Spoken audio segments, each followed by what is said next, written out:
Bonjour à tous et bienvenue sur Accélération Maximale. Ici Stéphane et dans cette vidéo on va parler vitesse. Plus précisément on va voir ensemble pourquoi la génétique c'est qu'une toute petite partie de l'équation et bien souvent une excuse de mariole pour rester lent toute votre vie. Mais surtout on va voir ensemble 5 clés scientifiquement prouvées, 5 choses à faire, 5 principes à implémenter dans votre esprit et dans vos entraînements pour considérablement augmenter votre vitesse. Pour faire plus simple, si vous êtes capable de faire le type d'action qui passe à l'écran à la Kylian Mbappé, Neymar, Lucas Moura, Gareth Bale, Messi, Cristiano Ronaldo, que ce soit au foot bien évidemment, mais aussi au football américain, au hockey sur glace, basketball, handball, rugby et tous les autres sports qui demandent de la vitesse pour être capable de dominer vos adversaires, regardez attentivement cette vidéo, ça pourrait fortement vous aider. C'est parti! Et Mbappé peut tenter de s'échapper et réussir parce qu'il va plus vite que Mascherano. Kylian Mbappé face à Marco Rojo, il pousse encore son ballon.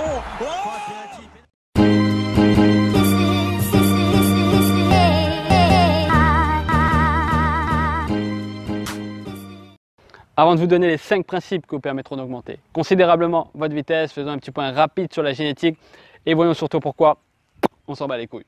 Donc pour la majorité des gens, le niveau de vitesse d'un athlète est déterminé par son patrimoine génétique. On a donc cette formule qui s'affiche à l'écran. Votre niveau de vitesse est égal à votre génétique. Donc plus votre génétique est bonne et plus votre niveau de vitesse est élevé. Inversement, moins votre génétique est bonne et plus votre niveau de vitesse est faible. C'est une vision assez simpliste et assez réductrice de la vitesse et bien entendu c'est des conneries. Car ici on prend pas en compte l'impact énorme que peut avoir un entraînement de qualité et construit intelligemment sur vos capacités athlétiques et notamment de vitesse. Et s'il y a bien une chose que vous devez retenir de cette vidéo, c'est que de meilleurs entraînements construisent de meilleurs athlètes. Je répète, de meilleurs entraînements construisent de meilleurs athlètes. Entraînez-vous mieux, vous deviendrez un meilleur athlète, tout simplement. Et donc, en appliquant les 5 principes du développement de la vitesse que je vais vous donner dans cette vidéo, vous pourrez non seulement considérablement augmenter votre vitesse, mais aussi courir plus vite qu'un gars génétiquement avantagé par rapport à vous si vous maîtrisiez mieux que lui ces 5 principes. On peut donc d'une façon plus juste réécrire la formule de la vitesse comme ceci. Votre niveau de vitesse est déterminé par votre génétique, car ne me faites pas dire ce que je n'ai pas dit. Votre génétique est un facteur qui influencera toujours votre vitesse de sprint, mais il n'est pas le seul, car il y a aussi le principe numéro 1 qui influencera votre vitesse de sprint, le principe numéro 2 qui en fera de même, et les principes numéro 3, 4 et 5 qui influenceront également votre vitesse de sprint. Retenez bien cette formule de la vitesse, car ça démontre que n'importe qui, mais surtout vous, peut considérablement augmenter sa vitesse en faisant correctement les choses. Pour conclure cette partie sur la génétique, il y a 2 choix qui s'offrent à vous. Soit vous avez une mentalité de perdant et vous vous concentrez sur la seule chose sur laquelle vous n'avez aucun contrôle. En l'occurrence ici, votre génétique. Ou bien vous avez une mentalité de gagnant, vous cherchez la progression, vous cherchez l'excellence et vous vous concentrez sur les choses sur lesquelles vous pouvez avoir un impact positif. En l'occurrence ici, les 5 autres facteurs qui déterminent votre vitesse de sprint. Dans ce cas-là, ce serait un plaisir pour moi de vous aider à devenir la version la plus rapide et la plus explosive de vous-même. Voilà pour cette partie sur la génétique. On passe maintenant au premier principe.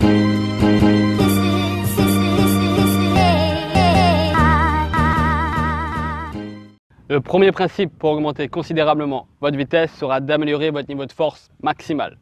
Pourquoi? Parce qu'en simplifiant au maximum la biomécanique d'un sprint, sprinter ça équivaut à multiplier les sauts et vous propulser vers l'avant à chacun de vos contacts avec le sol.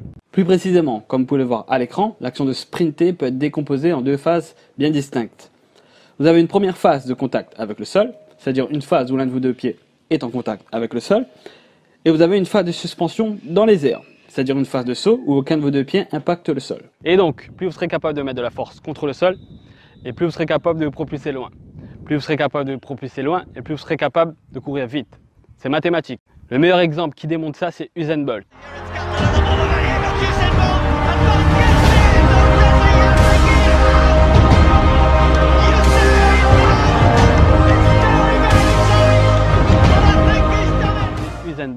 Usain Bolt, il a construit sa vitesse supersonique et sa légende car il était capable de se propulser plus loin que n'importe lequel de ses adversaires. En moyenne, à chacun de ses contacts avec le sol, il était capable de se propulser 30 cm plus loin que tous les autres sprinteurs. Et quand ses adversaires avaient besoin de 44 pas pour parcourir les 100 mètres, lui il en faisait 41. Preuve est de constater que ça a fait toute la différence. Cependant, on va pas se mentir, c'est aussi grâce à sa grande taille et ses grandes jambes qu'il était capable de se propulser aussi loin. Vous, de votre côté, vous n'avez peut-être pas cet avantage génétique. De toute façon, on s'en bat les couilles, comme on l'a déjà dit. Mais par contre, rien ne vous empêche d'augmenter votre production de force contre le sol pour être capable de vous propulser plus loin et donc être capable de courir plus vite. De toute façon, c'est simple. Vous voulez courir plus vite, augmentez votre production de force contre le sol et là, vous serez dans le vrai. Vous croyez vraiment que c'est un hasard si les meilleurs sprinteurs olympiques ont des gabarits qui sont quand même assez impressionnants? Jamais de la vie que c'est pas un hasard, ils ont juste besoin de force pour courir vite, tout simplement. Ceci étant dit, pour être encore plus précis, j'aime bien la précision, on va rajouter une autre variable à cette force maximale. Et cette variable, c'est votre poids de corps. Parce que sprinter, c'est un effort athlétique où vous devez déplacer votre corps. Et donc, plus vous aurez de facilité à déplacer votre corps, plus ce sera facile pour vous et plus vous aurez la possibilité d'atteindre des plus hauts niveaux de vitesse. Du coup, ce qui compte vraiment, c'est pas tellement votre niveau de force maximale absolue, mais c'est plutôt à quel point vous êtes fort par rapport à votre poids de corps. On appelle ça la force maximale relative. Parce que vous pouvez être l'homme le plus fort du monde, soulever 300 kg squat, si vous pesez 200 kg, ça va être très compliqué de déplacer ces 200 kg à un très haut niveau de vitesse. À part que si vous êtes l'incroyable Hulk, c'est mission impossible.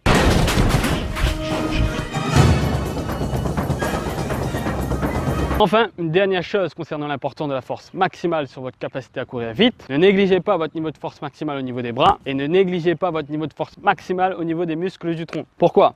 Parce qu'un bon niveau de force maximale au niveau des bras permettra de mieux stabiliser votre corps en contrôlant les mouvements de torsion et les déséquilibres provoqués par l'action de vos jambes. L'intérêt est qu'un corps plus stable est un corps qui perd moins d'énergie et moins de vitesse dans des gestes superflus et inutiles. De plus, les recherches ont démontré que l'action des bras pouvait participer jusqu'à 10% de la force propulsive vers l'avant qu'un athlète était capable d'appliquer contre le sol. 10%, c'est franchement pas négligeable. De même, un bon niveau de force au niveau des muscles du tronc, c'est-à-dire un centre du corps fort, permettra aussi un corps plus stable et permettra de puissants transferts de force entre les membres supérieurs et les membres inférieurs. A contrario, un centre du corps faible provoquera une perte d'énergie et donc une perte de vitesse. Voilà, maintenant que vous savez l'importance de la force maximale sur votre capacité à courir réellement vite, voyons comment l'augmenter. Donc, en pratique, vous n'avez pas 156 000 solutions pour augmenter votre niveau de force maximale. Il faudra soulever de la fonte, encore et encore. Il n'y aura pas de raccourci possible, vous n'êtes pas dans Dragon Ball Z, vous n'êtes pas Son Gohan, la planète Namek, ça n'existe même pas, donc arrêtez-moi ces conneries du grand chef Namek.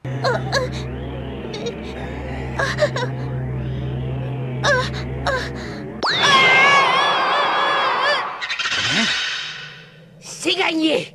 La force potentielle de Son Gohan s'est éveillée. Cette force? Mais qu'est-ce qui a bien pu t'arriver?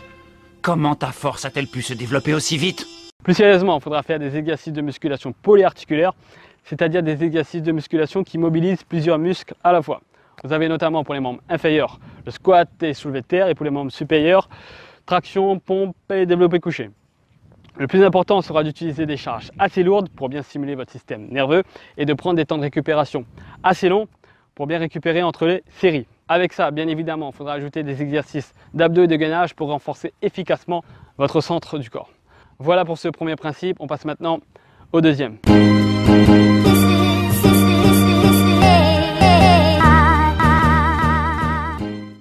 Le deuxième principe pour augmenter considérablement votre vitesse sera d'améliorer votre niveau de puissance.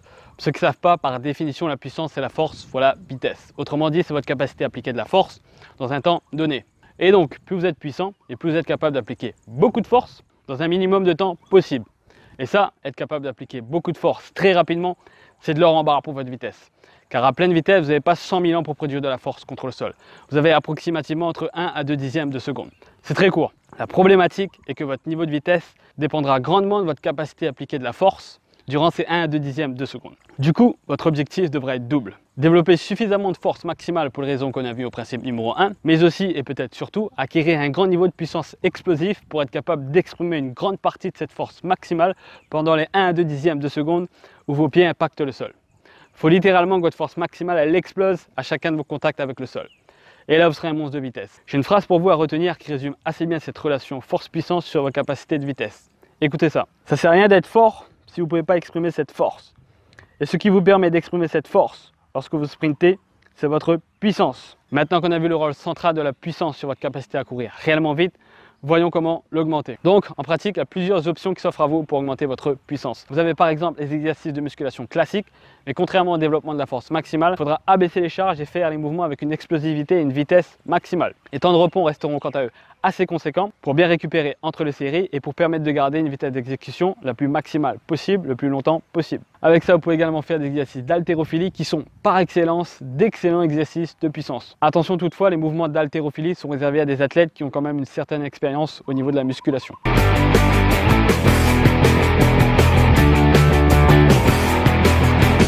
Ensuite, vous pouvez également travailler avec du matériel plus mobilisable et plus orienté prépa physique. Du matériel que vous pourrez déplacer et projeter avec une plus grande explosivité. Exemple, les kettlebells les bandes élastiques et les medicine balls. Ensuite, l'un des meilleurs moyens d'apprendre à votre corps à produire beaucoup de force très rapidement, la pliométrie. C'est facile à mettre en place, ça demande peu de matériel et surtout c'est puissamment efficace pour développer votre explosivité. Tout athlète qui veut augmenter sa puissance et sa vitesse devrait inclure du travail pliométrique dans ses entraînements. Enfin, d'une manière plus spécifique, vous avez les sprints avec résistance. L'intérêt des sprints avec résistance, c'est que les gains de puissance sont directement assimilables et transférables à l'amélioration de votre vitesse. Parce que les mêmes muscles sont impliqués et travaillent de la même façon que lors d'un sprint sans résistance. Et donc, tout comme la pliométrie, les sprints avec résistance sont des incontournables à inclure dans toute stratégie de développement de la vitesse. Voilà pour ce deuxième principe, on passe maintenant au troisième.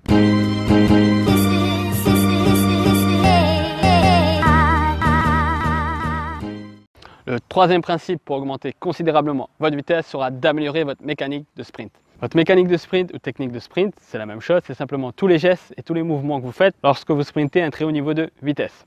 Exemple, comment vous utilisez vos bras? Est-ce qu'ils sont bien coordonnés avec l'action de vos jambes? Est-ce que vous les montez assez haut, pas assez haut? Est-ce que vous courez trop, le buste penché en arrière, le buste trop penché en avant? Est-ce que vous courez trop sur la pointe des pieds, trop sur les talons? Est-ce que vos genoux montent assez haut, pas assez haut, etc., etc. Pourquoi est-ce aussi important? Parce qu'avec le travail des meilleurs biomécaniciens du sport spécialisés dans le sprint et en analysant notamment la technique de sprint des athlètes ayant atteint les niveaux de vitesse les plus rapides de l'histoire, on a pu mettre en évidence des choses à faire et des choses à ne pas faire. Ce qui signifie qu'en positionnant votre tête, vos épaules, votre torse, votre bassin, vos jambes, vos pieds de la manière la plus appropriée possible, votre corps pourra se déplacer de la manière la plus efficace possible. C'est-à-dire en produisant un maximum de force horizontale vers l'avant et en réduisant au maximum les gestes superflus et inutiles à la production de la vitesse. Votre production de vitesse sera donc plus efficace et votre vitesse de sprint plus élevée. Donc en pratique, la meilleure façon d'acquérir une bonne mécanique de sprint, c'est de faire des exercices spécifiques qui améliorent cette composante du sprint. Idéalement, ce type d'exercice sera placé au début de la séance, car non seulement ça permettra d'améliorer votre mécanique de sprint, mais aussi cela vous permettra de vous échauffer efficacement pour le reste de la séance. Avec ça, il faudra également faire des types de sprints qui obligent votre corps à se pencher un petit peu plus vers l'avant et donc qui l'obligent à produire un peu plus de force horizontale. Vous avez par exemple pour ce faire les sprints avec des pas en position basse ou les sprints en côte. Voilà pour ce troisième principe, on passe maintenant au quatrième.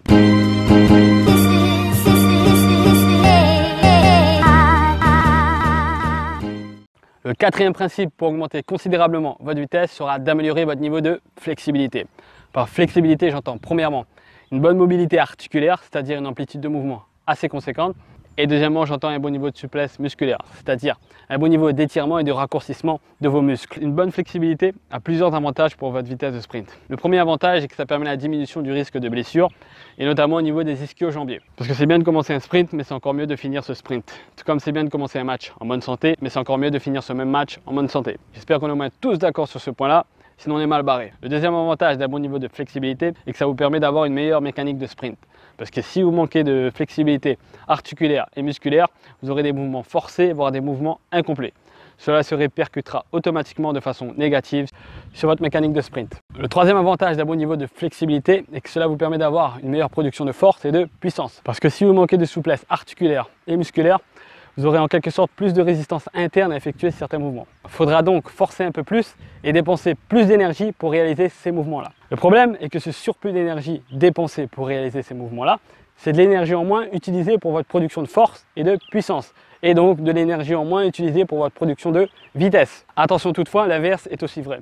Si vous avez trop de flexibilité, vos muscles et vos tendons seront incapables de générer un niveau de force et de puissance nécessaire à une grande production de vitesse. Voilà, maintenant que vous savez les différents avantages des bons niveaux de flexibilité sur vos capacités à courir réellement vite, voyons comment augmenter cette flexibilité. Donc, en pratique, sans surprise, il faudra vous étirer.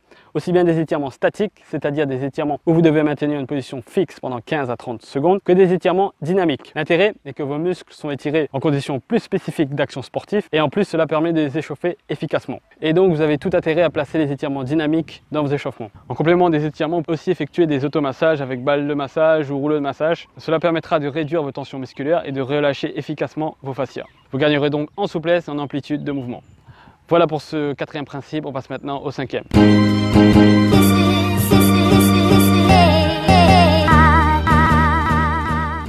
Le cinquième et dernier principe pour augmenter considérablement votre vitesse sera de sprinter régulièrement à votre niveau de vitesse maximale.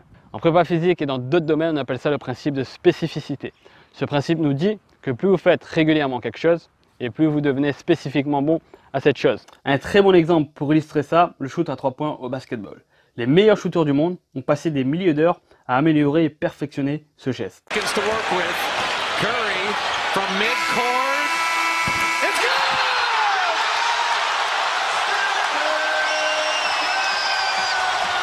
Pour votre vitesse de sprint, c'est exactement la même chose qui se passera.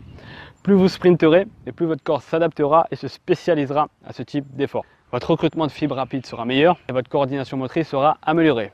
Et donc, votre vitesse de sprint sera plus élevée. Ce que vous devez garder en tête pour ce 5e principe, c'est que plus votre corps se spécialisera et plus vous serez capable d'atteindre de très hauts niveaux de vitesse. En pratique, il faudra donc incorporer le plus régulièrement possible du travail de vitesse dans vos entraînements. Le plus important sera de sprinter avec une intensité maximale. Donc, arrêtez-moi vos conneries pendant vos séances de vitesse dans vos clubs, de sprinter à seulement 80% de votre vitesse maximale en vue de vous économiser pour les matchs du week-end. C'est totalement contre-productif. De même, les temps de repos resteront assez conséquents pour vous permettre de sprinter avec une intensité maximale pendant vos sprints. En ce qui concerne le type de sprint à effectuer, restez spécifique aux pratiques de votre sport. Si votre sport demande des changements de direction, entraînez-vous aussi sur des sprints avec changement de direction. Si votre sport demande principalement des sprints courts, entraînez-vous principalement sur des sprints courts. Ça peut paraître logique dit comme ça, mais en pratique, c'est pas si évident que ça pour tout le monde. Exemple, si vous êtes un joueur de basketball, est-ce que vous croyez vraiment que ça sert à quelque chose d'entraîner votre vitesse en vous tapant des sprints sur 100 mètres? Ça sert à rien du tout. Pour conclure ce 5e principe, vous devez retenir que vous devez sprinter le plus régulièrement possible avec une intensité la plus maximale possible. Dès que vous voyez que vous n'êtes plus capable de sprinter avec un niveau de vitesse maximal, c'est que vous n'entraînez plus votre vitesse, mais votre endurance.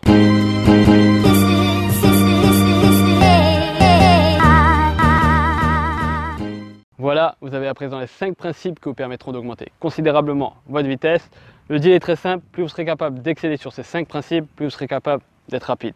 Pour résumer rapidement ces 5 principes, un bon niveau de force et un bon niveau de puissance permettront de vous propulser plus loin et plus explosivement à chacun de vos contacts avec le sol. Vous serez donc capable de générer des plus grands niveaux de vitesse et donc de courir plus vite. Principe numéro 1, augmentez votre force maximale.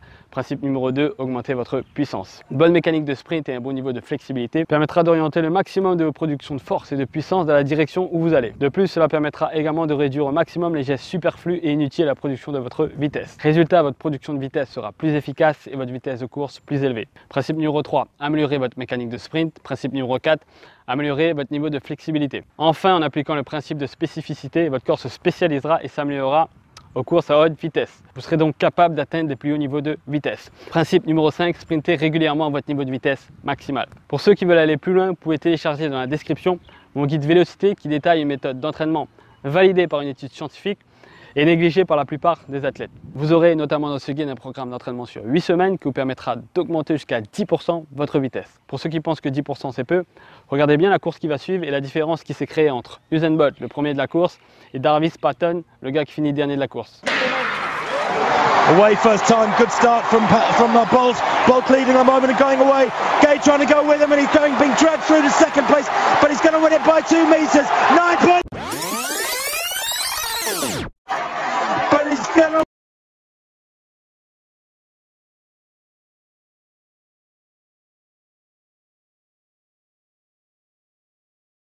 Comme vous l'avez vu, il y a quand même une sacrée différence qui s'est créée entre Bolt et Patton.